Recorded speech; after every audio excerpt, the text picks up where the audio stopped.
Chapter 24. Shirley grumbled to herself. How was it they were still unable to find Trixie or the others? You'd think it would be a simple process, but so far neither her or Raindrops found any trace of her friends. Right now they were in downtown Cedar, a more downtrodden part of Canterlot. It shared some of the beauty that the famous capital had, but it was more unkempt and dirtier. Not nearly enough effort was made to keep this part of the city clean. It was also more crowded. Ponies packed the streets going on their business. Shirley could see the drunken ponies stumbling out of bars without caring the world. Shirley hoped that maybe Trixie would find herself tempted for a drink and stop by one of the bars, so she knew how much her friend loved alcohol, in particular bourbon. Unfortunately, Trixie had been responsible for once and hadn't visited any of the bars. Shirley kept her ears open to the conversations anyway, to see if she could learn anything. Many ponies were talking about the fight in Canterlot Central Park. Most weren't happy about it. They complained about Trixie bringing a fight to Canterlot, causing such senseless destruction. They wondered why Luna's student just couldn't keep her fighting down to that hick town Ponyville. Nobody cared about what happens to that town. Shirley growled under her breath. Didn't these ponies understand the sacrifices that Trixie made for them? Ungrateful. Shirley tried to ignore the grumbling about Trixie, but it gave her an idea. Maybe she should convince the princess to give them a reward ceremony for their bravery. That might boost poor Trixie's rep. Maybe then they could see Trixie for who she really is. It baffled Shirley how little the citizens of Canterlot understood Luna's student. Scared the heck out of me, Ethade, the patron said as Shirley passed through one of Canterlot's more crowded street bars. Thus he was, cold-handed, toes and blood. Shirley did thus start. What did he just say? She slowly hears in that direction to hear what the pony was talking about.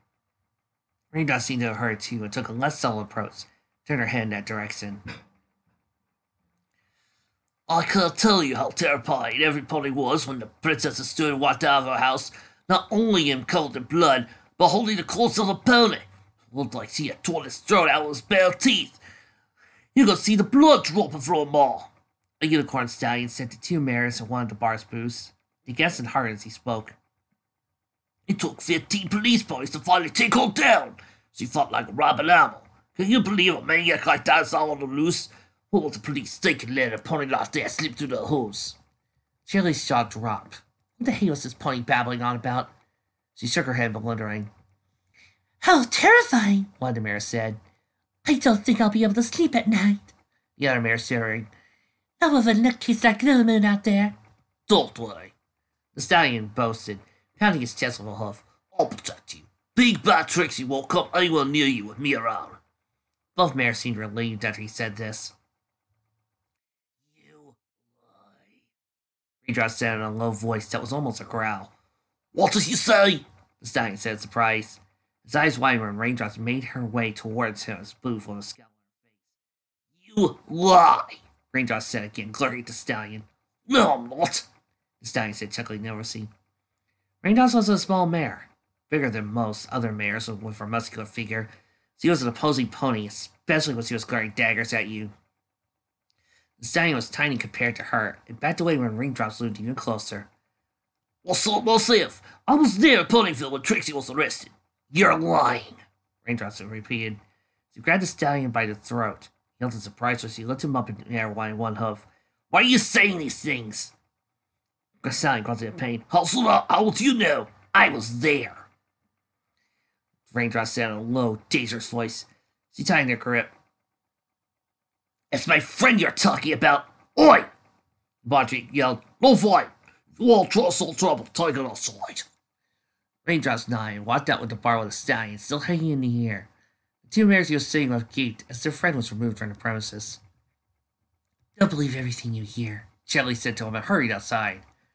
The stallion grunted in pain when Raindrops threw him against an alleyway wall. Raindrops loomed over him, glaring at him with a cold stare. Raindrops, is this really necessary? Shirley asked. She knew where her friend was coming from. She didn't like what he was telling ponies any more than Raindrops did, but this seemed like a bit much. Some ponies have been spreading bad rumors about Trixie, At least some ponies doing it on purpose. That made sense. These rumors about Trixie seemed too outlandish for them to be natural. Shirley turned to her stallion, who was getting back on her hose. Is this true? Have you been spreading these false rumors on purpose?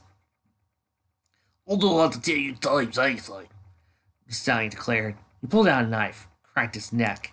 Circumlously smirked. You messed with the wrong pony. Raindrops responded by pulling the knife out of the stallion's hoof, bending it in half and tossing it aside. The stallion froze in horror, eyes wide as saucers. Are you spreading these rumors on purpose? Charlie repeated. Raindrops smacked her hose together and looked Rain to smack him around a little. The stallion eyed both of them with a nervous glance. What? Yes! The stallion blurted.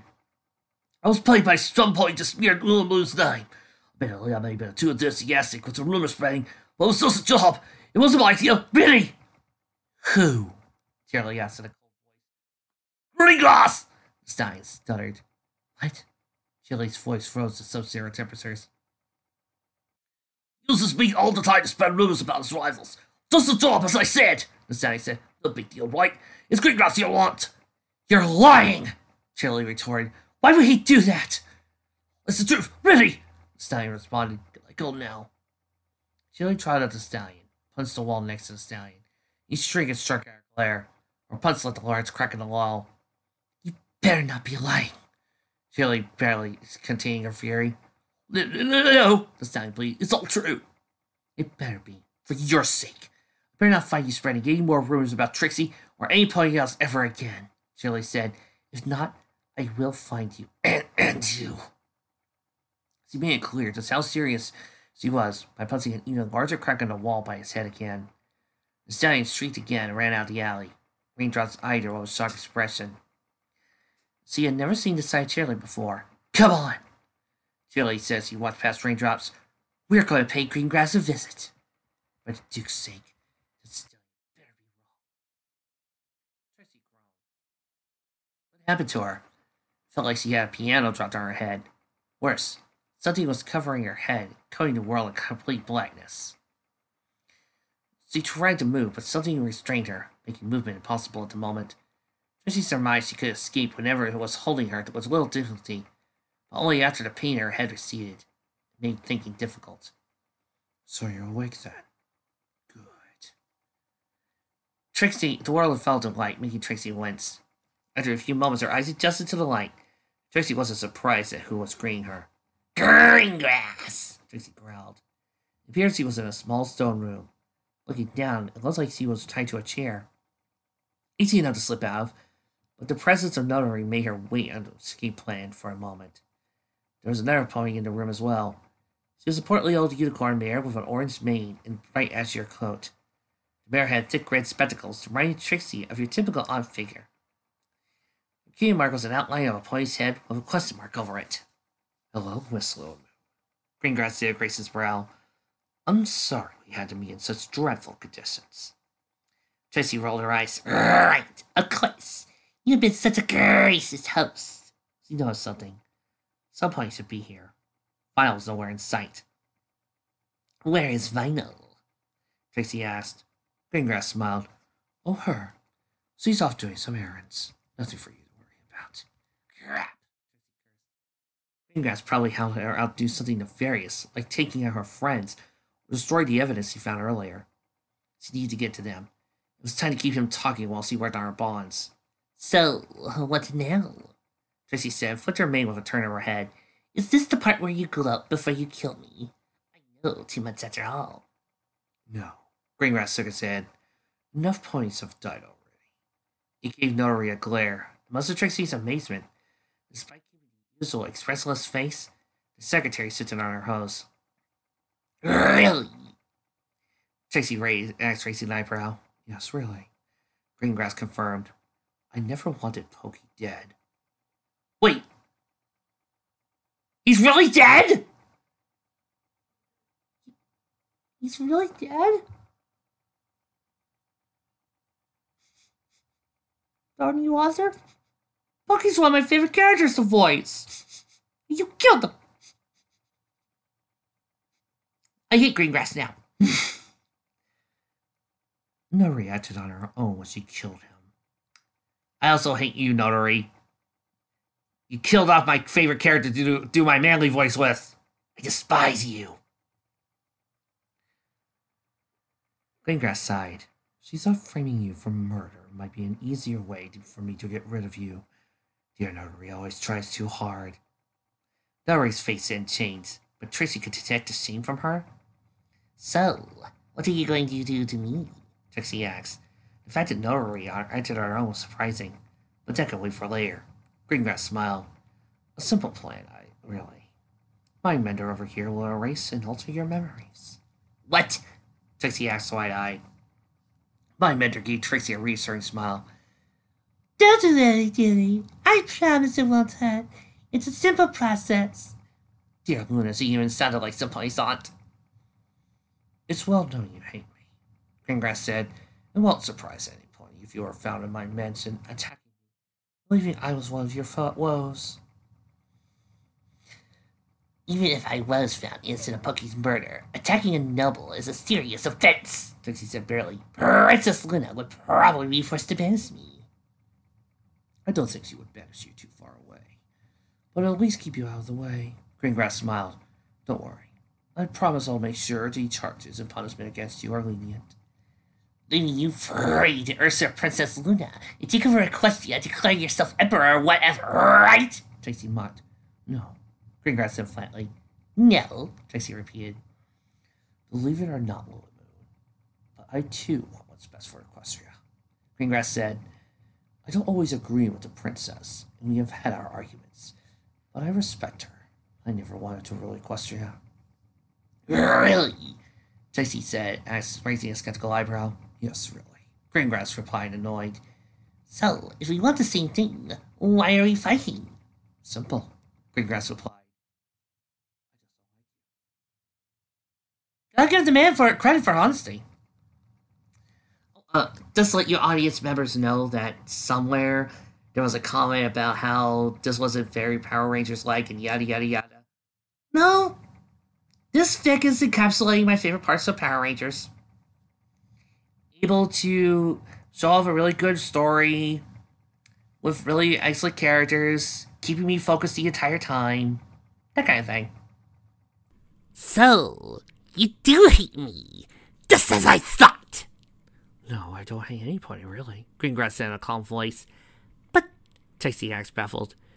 Hate blinds a pony into Pete's judgment, Greengrass replied. I'm doing this because you are an incompetent bumbler with more muscle than sense. True, you are a mighty warrior, and I will never discount your accomplishments.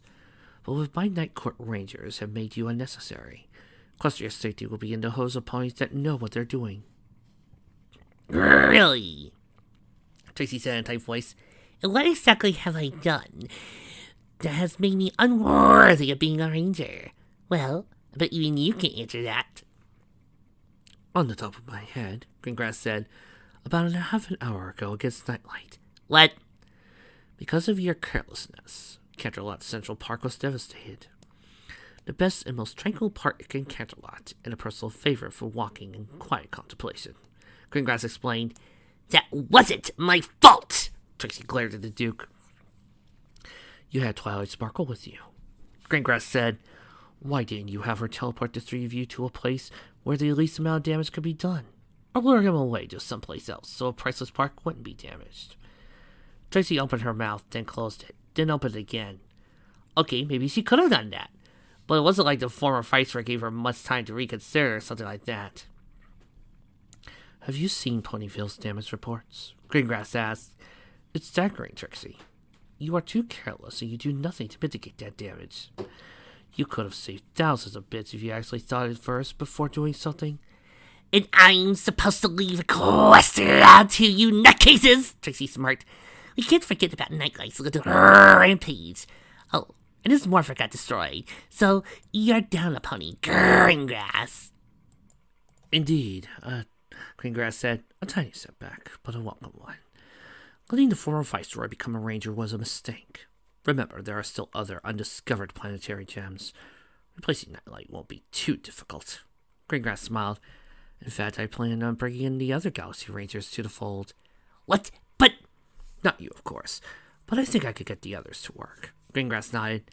After Fisher awoke, he did nothing but praise your friend Carrot Top.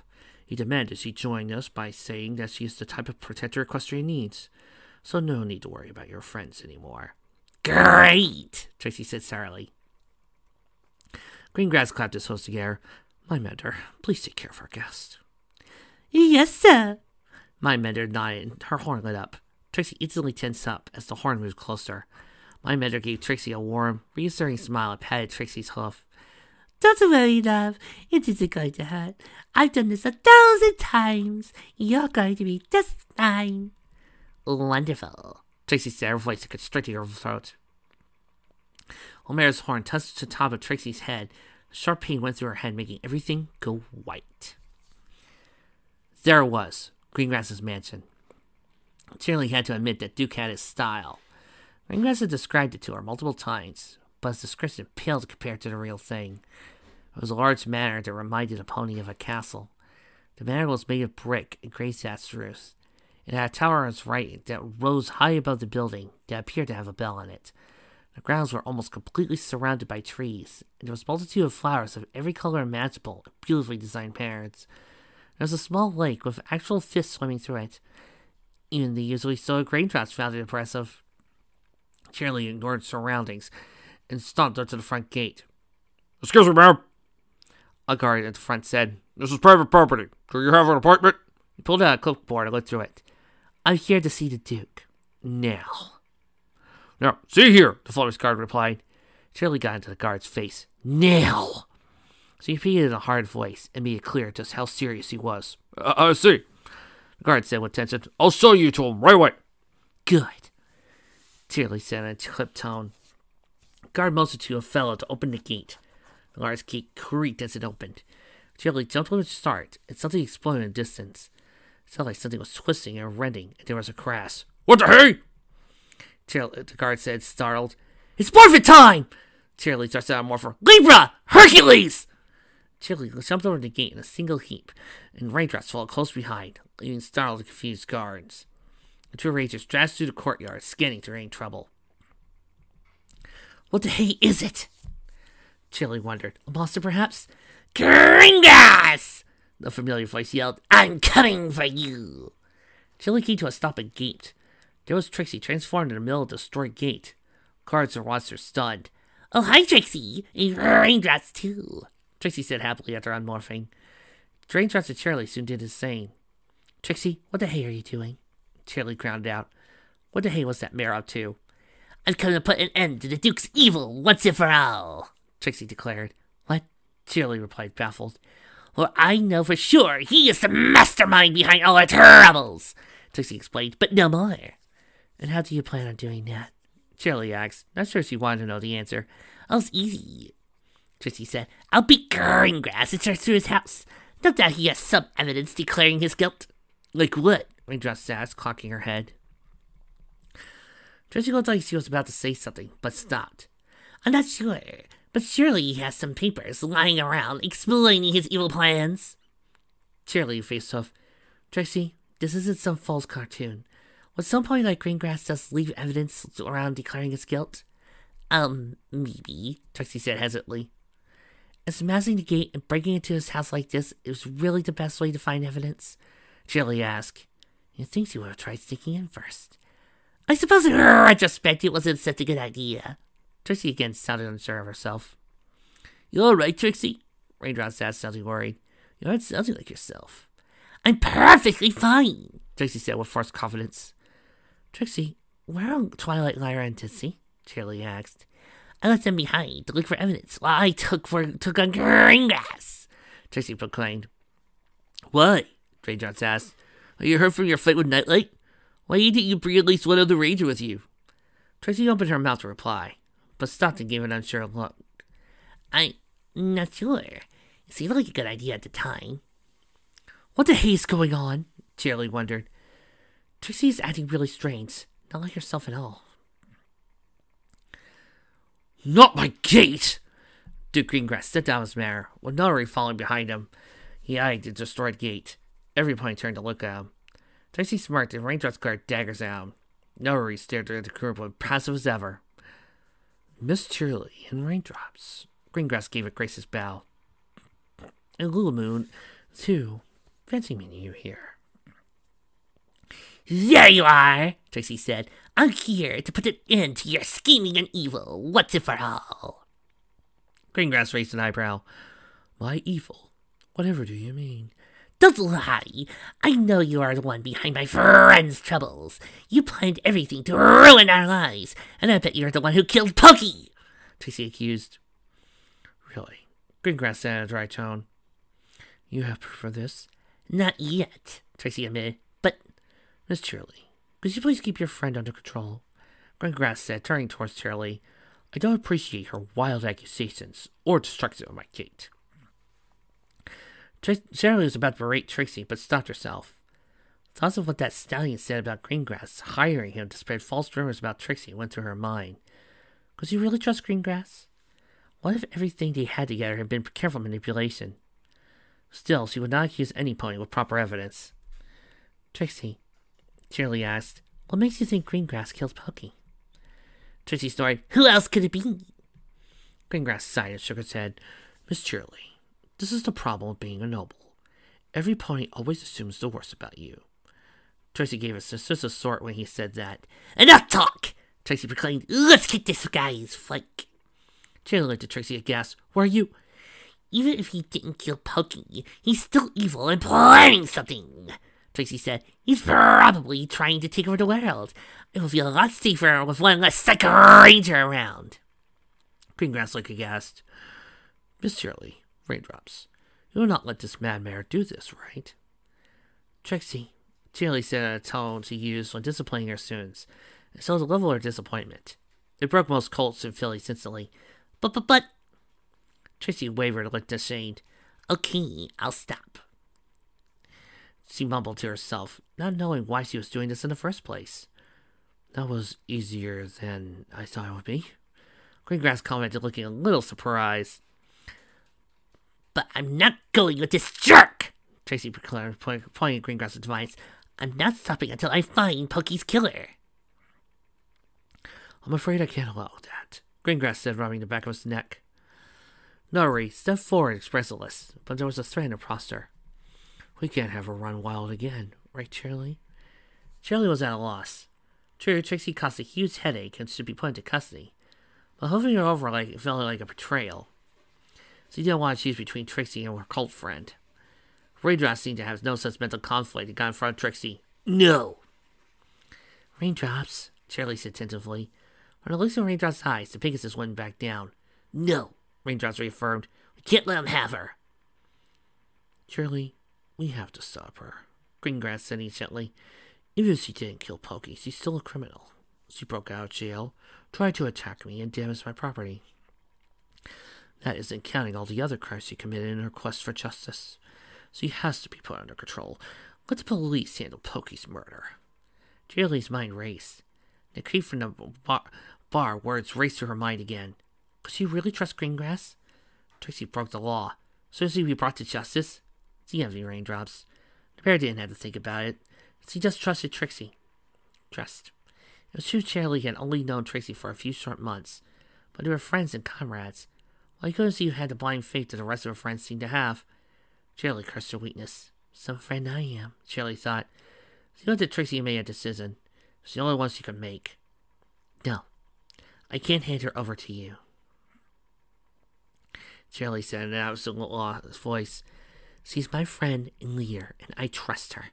I can't abandon her if she falls, so do I. Well said! A loud laugh startled the group, except Nori, of course. Artsy Fixer approached the group and clapped, entering the courtyard. He had a wide grin on his face. What now, Greengrass? Fisher challenged. Are you going to still act like a real stallion and get off your flank and actually fight? Or are you going to have your secretary do all your work? Greengrass gave Fisher solid work. Soon you'll be in bed. Fisher laughed. Ha ha! You missed this? Never. Fisher started stretching. So it seems it'll come to blows after all. I am interested in these two and that buffoon Trixie can measure up to their friend Carrot Top. He gave a wide smirk and looked ready for a fight. Join me if you want to, Greengrass, Fisher said, pulling out his morpher. Cheerily noticed it had deep cracks throughout it. I'm starting the fun without you. It's morphing time! Mars.